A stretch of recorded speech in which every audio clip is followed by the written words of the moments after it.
Hello అండి. Homemade ఘీతో పాటు పన్నీర్ కూడా ఎట్ ఎ టైమ్ ఎలా చేయాలో చూపిస్తున్నాను.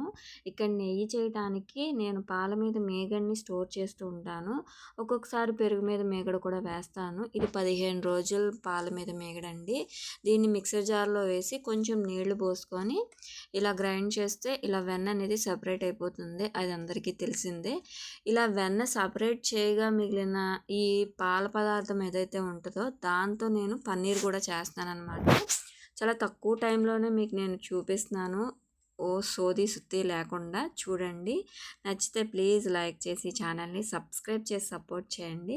ఇలా వెన్న మొత్తం సపరేట్ చేసేసిన తర్వాత చూడండి ఎంత బాగుంటుందో ఇలా అంటూ ఉంటే.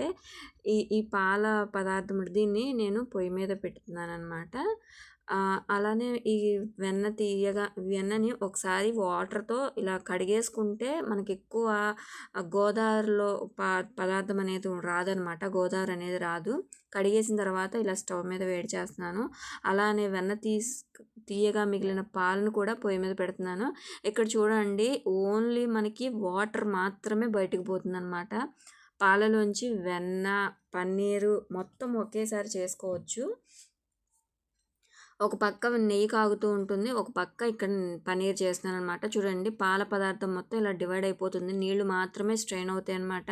ఇక్కడ స్ట్రైనర్‌లో ఇలా మొత్తం విడగట్టేసుకొని దీన్ని ఒక క్లాత్‌లో గట్టిగా ఇలాగా పెట్టేసేసి ముడి పెట్టుకొని దాని మీద వెయిట్ పెడితే పన్నీర్ అనేది రెడీ అయిపోతుంది. ఈ పన్నీర్ నేను జస్ట్ 15 డేస్‌దే కాబట్టి టేస్ట్ బాగానే ఉంటుంది. పులుపు అనేది ఏమీ రాదండి. పన్నీర్ ఎలా ఉంటుందో అలానే ఉంటుంది. ఈలోపు వెన్న అయితే కరిగిపోయి మొత్తం ఇలాగా నెయ్యిగా మారిపోయింది కూడాను. ఇది కొంచెం సేపు ఆగితే పూస కింద కూడా వచ్చేస్తుంది.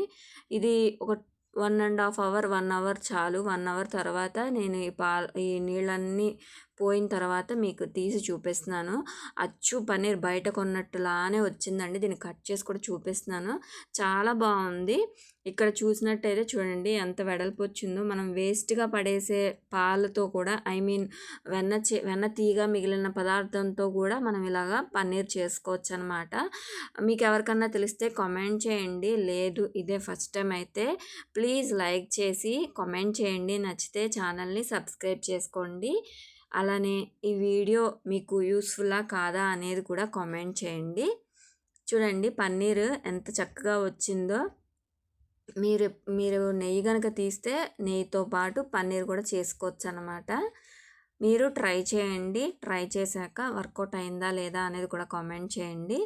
చూడండి ఎంత గట్టిగా అనేది వచ్చిందో పన్నీర్ అనేది. దీంతో నేను కర్రీ కూడా చేసి చూపిస్తాను. నెక్స్ట్ షార్ట్‌లో కానీ వీడియో కానీ అప్లోడ్ చేస్తాను. ప్లీజ్ లైక్ చేయండి. ఛానల్ని సబ్స్క్రైబ్ చేసుకోండి.